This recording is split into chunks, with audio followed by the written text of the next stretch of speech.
Pour discuter du groupe Wagner, essayons de voir si d'autres entités existent avant le groupe Wagner, quels sont leurs objectifs et méthodes opérationnelles.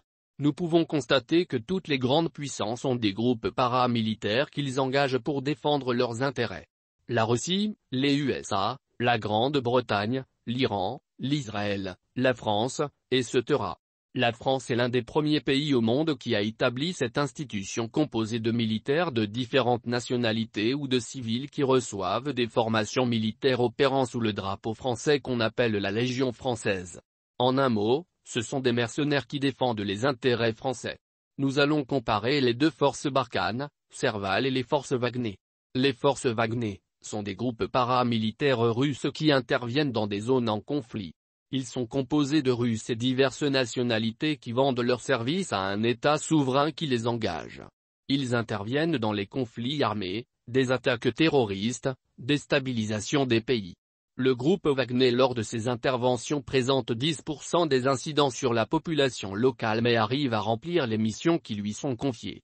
Par exemple, la République centrafricaine a été le théâtre de différentes guerres civiles et dominée par le terrorisme pendant des années. Le gouvernement contrôlait à peine 10 à 15% du territoire centrafricain. Malgré la présence de l'armée française et une base militaire stationnée en République centrafricaine, l'ARA était devenue instable, paranoïa et invivable. La signature de l'accord de coopération avec le groupe Wagner a permis d'inverser les rôles. Le gouvernement contrôle presque la totalité du territoire, c'est-à-dire de 10-15%, il est passé à 90% en moins de 3 ans. La confiance et la stabilité règnent parmi le peuple centrafricain.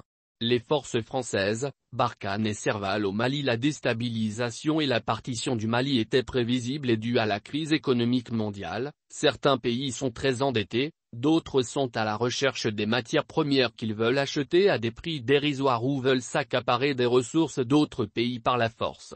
Le Mali est un pays très riche, qui a le potentiel pour devenir l'Eldorado de la CEDEAO. Certains États européens, américains et surtout français n'ont qu'une option: déstabiliser certains pays, les rendant ingouvernables.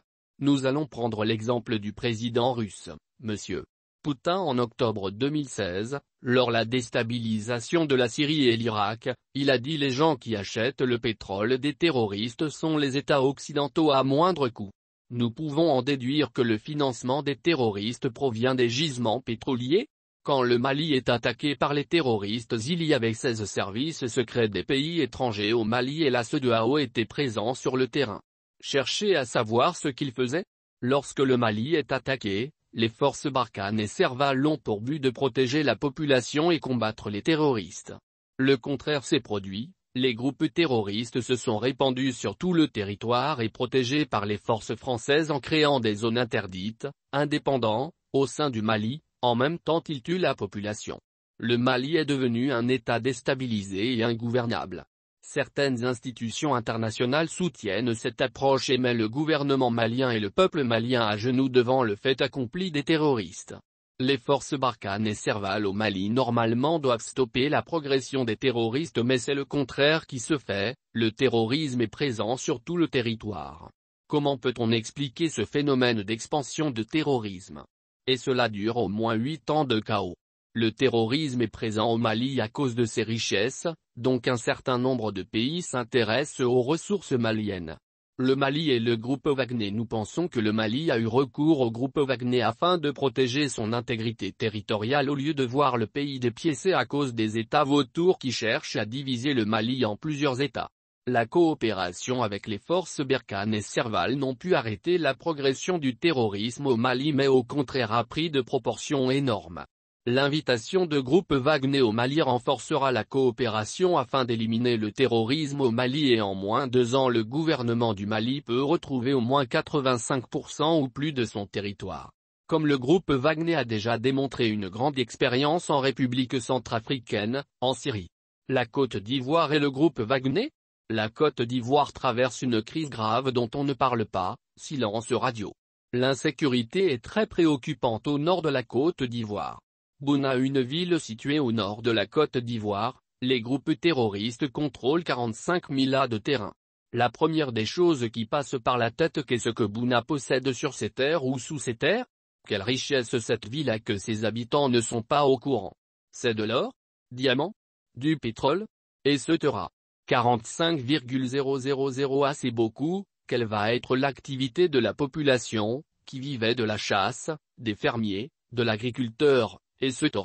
Pourquoi le gouvernement ivoirien ne parle pas de cela? Et de faire croire que la sécurité existe en Côte d'Ivoire? Après la ville de Bounaka serait le tour de quelle ville ou région? À quoi sert la base militaire française en Côte d'Ivoire? Pour protéger seulement le gouvernement de la Côte d'Ivoire et non la population? Les pays francophones ont signé des accords de défense avec la France, mais si ces accords de défense ne sont pas respectés, on ne voit pas l'utilité de maintenir les troupes étrangères sur le sol africain. Au Burkina Faso, plus de 30 soldats tombés récemment dus au terrorisme. Le président de Burkina Faso M. Kabore a tout essayé, mais chaque semaine, il y a toujours des attentats meurtriers terroristes. On dirait que le Burkina est devenu un État dans un État. Le président du Faso a opté pour un silence lourd, inquiétant, la tuerie de son peuple. Chaque mois on compte au moins une vingtaine de morts dans le rang de la gendarmerie, des policiers sans oublier des dizaines de civils dans des convois escortés avec l'appui logistique des Français dans le Sahel.